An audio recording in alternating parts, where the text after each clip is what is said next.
So, welcome back to Radical Engagements, and we continue our long engagements on the history, context, and implications of the Lyon Thesis. So far in our discussion, we have found one thing that is unique to Bordigism, or the last faction of Italian communism, in the Lyon Thesis, and that is organic centralism. We see it beginning to formulate as an idea, as well as a way of clarifying without faction bans or unnecessary discipline the way that communists should relate to each other in the proletariat. It's still very unclear what Bordiga really means by this, and I've studied a lot more Bordiga than this, and I don't really know. Sometimes it sounds like technocratic expertise. Sometimes it sounds like faith that just holding a line will clarify itself, which is weird, given Bordiga's generally materialist orientation. But it does seem that this is where the stridency and the absolute negation comes from. We also see the general suspicion of parliamentarism and bourgeois democracy, and while they are abstentionists, they still participate in elections as per the Comintern's orders, because Bordiga is a good Leninist, at least at this time. Later on, he still sees himself as a good Leninist, but he takes a much harder line on relationships to parliamentary action and to democracy itself. But what we haven't seen yet is the idea of the invariant, unchanging program. This is something that emerges in Bordigism seemingly in the 50s. When Bordiga comes back to the left faction of the Internationalist Communist Party in Italy, which was a split from the Communist Party after, a successor organization. It's actually really hard to say if it's a split or not, because the Communist Party that was formed by Togliatti, Gramsci, Tasca, and Bordiga being one of the primary founders and its first leader, and then later written out of the history, was reformulated in the 1940s in light of the Popular Front, and pretty much was liquidated almost entirely in the 1930s during the fascist high period. So I don't know what to make of that when we talk about this, but this is something we need to think about as we move on. But so far, we haven't found any of the invariant program language in this text. We can see little hints that it's coming, but it's not here. And so when we get, in a while, I'm going to give long Bordiga text a break, but there's another party document that comes from the 1950s, which establishes the Bordiga faction of the Internationalist Communist Party, which becomes the International Communist Party after they split, because there's Programmita, and I'm not going to get into the exact Italian names right now, because I'm also going to butcher them on pronunciation. But the De Mentis split from the Bordigist as soon as Bordiga comes back. So we'll have to deal with that as it comes up. And then we have to deal with this strange phenomenon of French Bordigism, because both communization and some variants of primitivism come out of it. And reading Bordiga in the 1920s or even in the 1950s, there's very little hint of what's going to lead to that, except for this focus on organicism. But maybe it means something different in the French context. I'm not sure. Nonetheless, we're going to finish this text today so we can be done with this for a little while, and we'll come back. And I am writing something for Strange Matters on Bordigism and its history, and hopefully that will articulate this a little bit more clearly. All right, let's get to the text at hand. All right, we're in section 8 of the Italian questions, which is the third section of the Lyon Theses. This all matters that only concern the Italian party. We've seen attacks on the maximalists and reformists who kind of stayed in the PCI, but also Bordiga is increasingly frustrated with the Ordine Nouveauists and Gramsci's faction, the Marxist center of the Italian faction. And we'll have to come to that again later. Number 8, party activity in agrarian and national matters. It is quite correct to have issued the call for the formation of peasants' defense associations, but this work has been conducted too exclusively from on high by a party bureau. Despite the situation's inherent difficulties, it is necessary to declare that viewing our task in this area in the bureaucratic way is dangerous. Indeed, the same goes for every other party activity. A correct relationship between the peasant associations and the workers' unions must be clearly established on the following lines. While agricultural wage labor must form a federation which adheres to the Confederazione de la Brill, a strict alliance must exist between the latter and the peasants' defense associations on both the central and local levels. So Broder is being clear that agrarian labor is different from peasants. They should be in the Federation of Labor. But there needs to be a clear relationship between the two because they have common interest. All regionalist and particularly Southernist conceptions, this is talking about Sicilians, and there are already some evidence of this, must be avoided with dealing with the agrarian question. This is equally true in regards to demands for regional autonomy, which have been advanced by certain new parties who must fight openly as reactionaries instead of sitting around the table with them, engaging in pointless negotiations. Yeah, we don't like Bordiga is hesitant for micronationalisms. The tactic of seeking an alliance with the left wing of the Popular Party, Miglioli, and the Peasants' Party have not given favorable results. I would like to know what results aren't favorable and more specific, but again, this is probably obvious to the people he's talking to and not to us today. Once again, concessions have been made to politicians who are outside any classist tradition. I really hate that translation. It's not clear what it means. Like class-conscious position, is that what it means? Without obtaining the expected shift in the masses, this has, on the contrary, often disoriented parts of our organization. It is equally wrong to overestimate the significance of maneuvers among the peasantry for the hypothetical political campaign against the influence of the Vatican. This problem certainly exists, but it won't be resolved adequately by such means. To the leadership's organizational work. There is no doubt that the work of reorganizing the party after the fascist storm has produced some excellent results. However, it has retained an overtly tactical character. Instead of ensuring centralization by means of clear and uniform statutory norms applicable to every comrade and local committee, the attempt was made to enforce it solely by means of interventions by the central apparatus. Yeah, so he's saying, like, instead of giving us stuff to do, you're just punishing us when we deviate. Don't do that. Give us clear instructions. Have a clear command chain. It would have been a major step forward to have allowed the base organizations to return to electing their own committees, especially during the periods when the circumstances most favored it. So Bordiga is not against elections internal to the party. He just doesn't think democracy is a good way of organizing all this. What exactly he means of this is still a little bit unclear to me at this time. Maybe when we approach later Bordiga texts, it'll become clearer. I've read some texts where he's more hostile to democracy and elections than he is here in an almost technocratic fashion, but we don't see that here.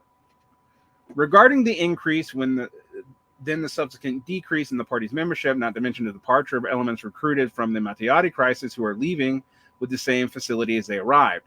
Yet this is Bordiga's critique of popular frontism, is it inflates numbers temporarily, but once the immediate crisis is over, it crashes, which historically is true.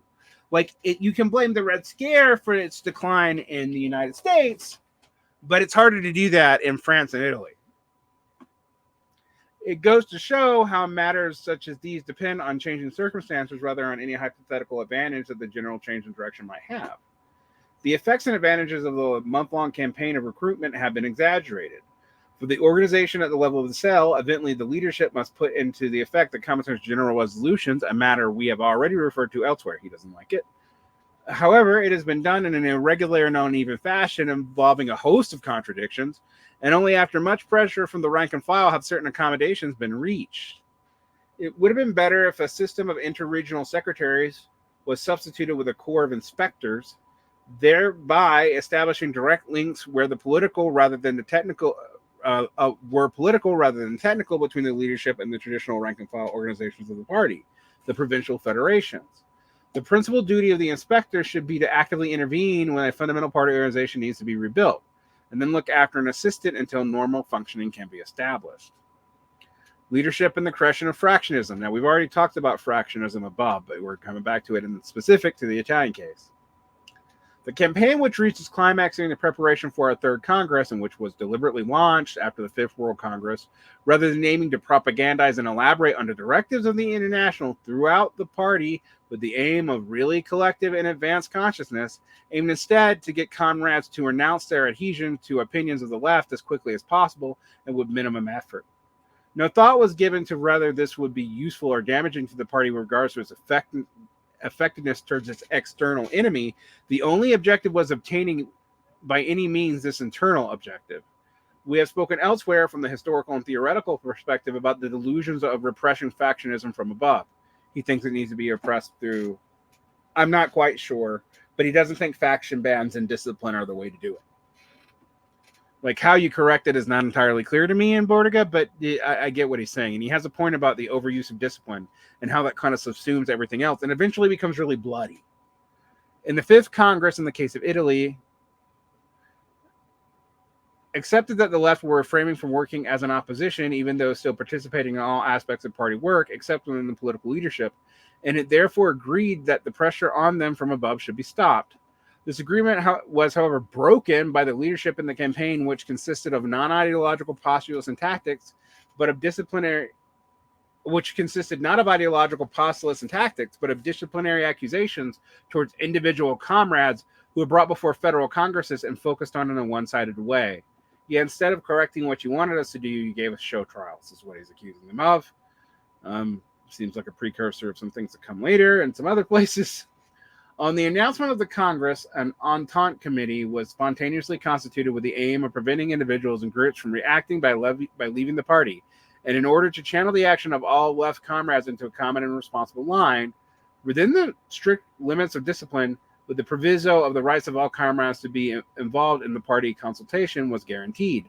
This action was seized on by the leadership who launched a campaign which portrayed the comrades of the left as fractionists and sessionists, whose right to defend themselves was withdrawn and against whom the votes were obtained from federal committees by exerting pressure from above. This campaign continued with a fractionist revision of the party apparatus and of the local cadres, through the way in which written contributions to discussion were presented and by the refusal to allow representatives of the left to participate in federal congresses. Crowning it all, there was an unheard system of automatically attributing the votes of all those absent to the conference to these theses of leadership, which happens here too. It's why this loses. Bordiga actually did have more delegate votes than the center, but they couldn't make it. It was in Lyon, and so there you go. Those votes were counted towards the center. Whatever the effects of such a measure may be in terms of producing a simple numerical majority, in fact, rather than enhancing the ideological consciousness of the party and its prestige amongst the masses, they have damaged it. If the worst consequences have been avoided, this is due to the moderation of the comrades of the left, who have put up with the hammering not because they believed it to be in the least bit justified, but solely because they are devoted to the party cause, the draft program of party work. The premises from which, in the last view, the general and particular duties of the party should spring are defined by the preceding theses. It is evident, however, that the question can only be tackled on the basis of the international decisions. The left can therefore only outline a draft program of action as a proposal to the international on how these tasks of its Italian section might be best realized. The party must prepare the proletariat for a revival of classist activity. I guess class conscious activity is what's mean by that. I've still been trying to figure that out. And for the struggle against fascism by drawing the harsh experiences of recent time. Yeah, we don't have Bordiga saying that the worst thing about fascism, other than itself, was anti-fascism. That isn't really here yet. At the same time, we need to disenchant the proletariat of the notion that there is anything to be gained from a change in bourgeois politics, or that any help will be forthcoming from the urban middle classes. The experience of the liberal democratic period can be used to prevent the reemergence of the pacifistic illusions. The party will address no proposals for joint actions to the parties of the anti-fascist opposition, nor that will engage in politics aimed at detaching a left wing from this opposition, nor will it attempt to push the so-called left-wing parties further to the left. In order to mobilize the masses and its program, the party will subscribe to the tactic of the united front from below. Now he's just using that language. And will keep an attentive eye on the economic situation in order to formulate immediate demands. And remember, during third periodism, the Soviet Union is going to actually do this. And it kind of goes disastrously in Germany. But anyway, the party will refrain from advocating a central political demand, the accession of a government that concedes the guarantees of liberty, It will not put forward liberty for all as an objective of class conquest, but will emphasize the contrary, that the freedom for workers will entail infringing the liberties of the exploiters and the bourgeoisie. Faced today with the grave problem of weakening of the class unions and of other immediate organs of the proletariat, the party will call for the defense of traditional red unions and for the necessity of their rebirth. In the work in the factories, it will avoid organs which tend to undermine the rebuilding of trade unions. Taking the present situation into account, the party will work towards getting the unions to operate within the framework of the union factory sections, which represent a strong union tradition, which are appropriate bodies for leading worker struggles insofar as today, it precisely in the factories where opportunities for struggle exist. We will attempt to get the legal internal commission elected through the union factory section, with the reservation that as soon as possible, if it isn't at present, the committees be elected by the assembly of the factory personnel. In regards to the question of organization in the countryside, reference can be made to what is said in regarding the agrarian situation. Once all possibilities for the proletarian groups to organize have been utilized to the maximum, we may resort to the watchword workers and peasants committees, observing the following criteria. A, the watchword of constituting workers and peasants committees must not be launched in a casual and intermediate way, but set forth in an energetic campaign with the changing situation has made for the need for a new framework clear to the masses. That is, when the watchword can be identified not just as a call to organize, but as a definitive call to action. B, the nucleus of the committee will have to be constituted by representatives from traditional vast organizations, such as unions and analogous organisms, despite having been mutilated by reaction. It does not include the convocation of political delegates. At a later date, we'll be able to call on committees to have elections, but we will have to clarify beforehand that these are not Soviets, i.e. organs of proletarian government, but expressions of local and national allegiances of all the exploited for their joint defense. Regarding relations with the fascistic union, insomuch as today the latter don't present themselves even in a formal sense as the voluntary associations of the masses, there must be an overall rejection of the call to penetrate these unions in order to break them up. The watchword of rebuilding the red unions must be issued in conjunction with a denunciation of the fascist unions. It's interesting. The organizational measures that should be adopted inside the party have been included in part. Under present conditions, it is necessary to coordinate such measures with the requirement that we can't go into here, clandestinity. It is nevertheless an urgent necessity that they are systematized and formulated in clear statutory norms, blending on all in order to avoid the confusing centralism with blind obedience to arbitrary and conflicting instructions, a method which puts a genuine party unity in jeopardy. 12. The perspective on the party's internal situation. The internal political and organizational problem with our party faces cannot be resolved in a definitive way within the national framework, as the solution depends on the working out of the international situation, on the politics of the international as a whole. It would be a serious and shameful mistake if the national and international leaders continue to deploy the stupid method of exerting pressure from above against the left and the reduction of complex problems of the party politics and ideology to the cases of personal conduct, which they are definitely going to do. Since the left is going to stick to its opinions, those comrades who have no intention of renouncing them should be allowed, in an atmosphere free of scheming and mutual recriminations, to carry out the loyal commitment they have given, that is, to abide by the decisions of the party organs to renounce all oppositional work, while being exempt from the requirement of participating in the leadership. Evidently, this proposal shows that the situation is far from perfect, but it would be dangerous to delude the party that these internal difficulties can be eliminated simply by applying mechanical pressure to organizational problems or by taking up personal positions. To spread such an illusion would be tantamount to making a severe attack on the party. Only by abandoning the small-minded approach and appreciating the true magnitude of the problem and placing it before the party and the international will we achieve the aim of avoiding the poisoning of the party atmosphere and move on to tackle all the difficulties which the party is called on to face today. So we have here a dislike of fractions and factions, but also an opposition to a faction ban.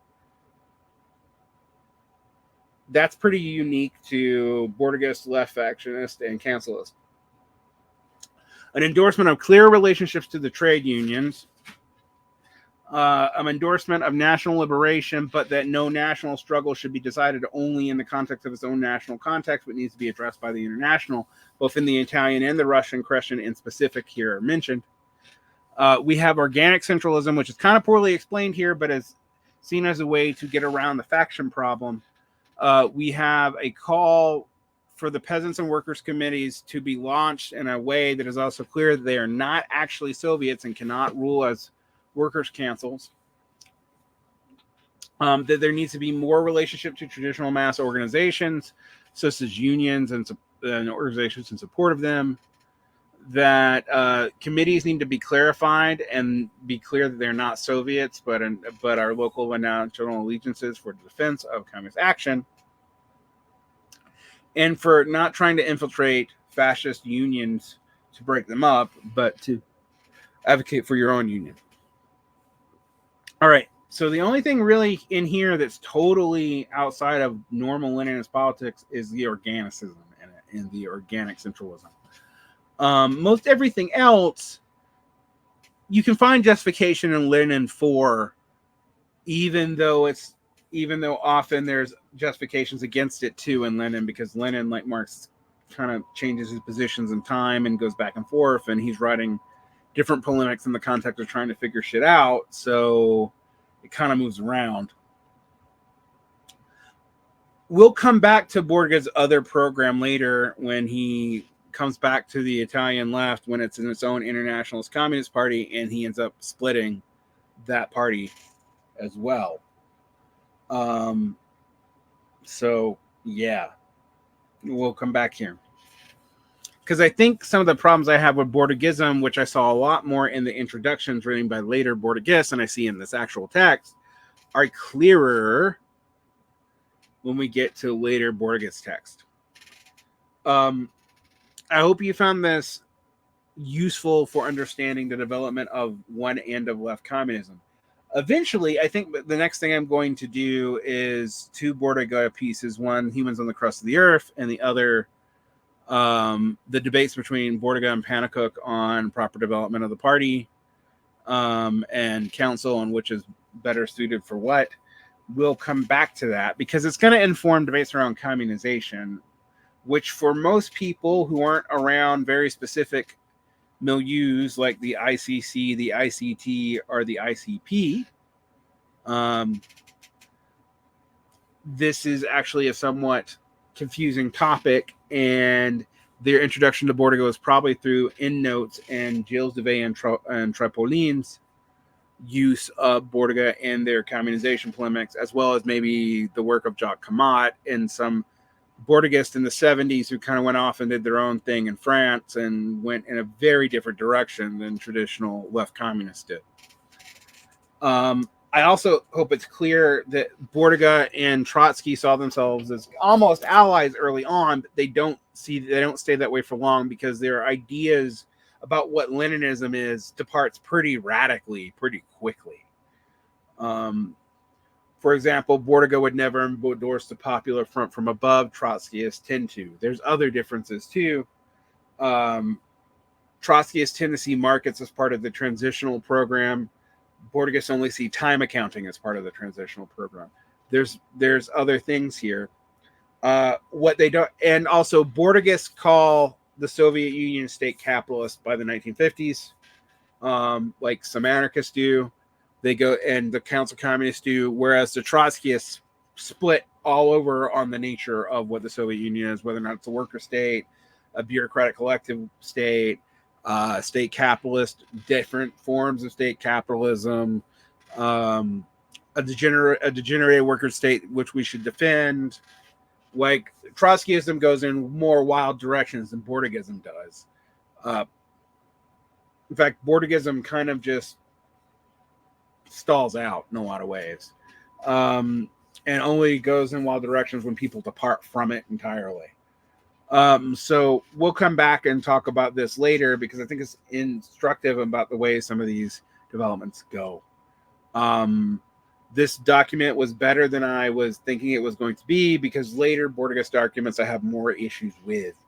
The program instituted as the invariant program, that's something that I love much less than the Lyon Theses. All right. But we'll come back. And remember, I am working on an article about this, about how Bordiga became relevant again and then kind of fell away very quickly. and how people use him in weird ways now. Not just in communization theory. There's some evidence that there's a relationship to MAGA communism in this. So we'll get there. But not today. I still have my series on the engagements with the Marxist Unity Group / Cosmonaut Magazine / Wiki Workers in the UK, as well as Platypus Affiliated Society, which I'm more critical of, but I'm trying to engage in an honest and direct way. I'm going to include more things. I'm also going to include some things that aren't communist, because frankly, a lot of you need to understand things more than sectariana and Marxology and the problems with those. So I'm going to be engaging on some stuff on AI and the weird decadence of the contemporary economy, and some articles about that as well. And that you will still get occasional nailing it down explainers talking about different terms. I think I'm going to cover mimesis eventually. There's also some articles by Jason Smith and Johnny Tran and some other people who have published in Brooklyn Rail and Strange Matters that I want to cover. So there'll be all kinds of stuff coming up. It's not just the sectariana, but this is part of what we're here to educate you about. And I'm going to be trying to clarify what my positions actually are in some of these engagements too, because I think sometimes that's missed. All right. Like and subscribe, hit the bell if you want more. There's a lot more behind the Patreon wall. There's literally thousands of posts. Well, not thousands, more than 1,000. There are probably about 1,000 hours of listening material behind the Patreon that you can get access to for $3 a month. I'm really not trying to rake in the money here. Also, share this. I'm not monetized. I don't want to be monetized. I don't want to be subject to the rules of monetization for what I talk about. It's much more limiting than just being on YouTube, where all I have to do is not lie, not do hate speech, not promote illegal misinformation, and what else? Oh, not violate copyright law. This is a lot easier to meet than the monetized conditions, where the copyright rules are stricter and it's easier to get dinged for just being offensive. So that means I'm deprioritizing the algorithm. So if you want to help me out, share this with people you think would benefit from it. Our comment, "Hi there, nice to meet you, comrade," is fine. I mean, it's kind of stupid, but it's fine. So I'd appreciate that. It really does help me get this out to more people for free, because I do provide this for free to the user. And if you want more, I try to provide it for cheap. I do have some higher patron tiers, but what that really gives you is the ability to commission me to do research for you in a way where I'll do this with articles you want me to do it for behind the Patreon wall. And then we also get access to Q&A, and, you know, sometimes if you want, and you're a Patreon once a year, you can set me up an interview or an interview topic behind the Patreon for patrons only. That's what the big money gets you. Big money being $10 a month. So yeah. Thank you for all you guys do. You help me to do this. I am thinking about making more formal curricula for understanding this, for understanding even that for people who think I'm some kind of orthodox Marxist, I have criticism of Marx. That I want to go into more, as well as defenses of Marxist positions against other critics that I've even had on the show. And I want to articulate this in a more thorough way. I can't do that right now. I'm just a dude. I have a day job. I'm not in the begging here. So if you help get this to people who you think might be interested in it, it will allow us to have more time to do that kind of thing and provide more educational materials for pretty cheap. I already do reading lists occasionally, but a reading list is not even a good curricula. It's just a reading list. So that's what I want to do. And I don't want to pretend to be a political org, because I'm not one. Nor do I want to limit myself, but trying to found my own political org, I find that ridiculous.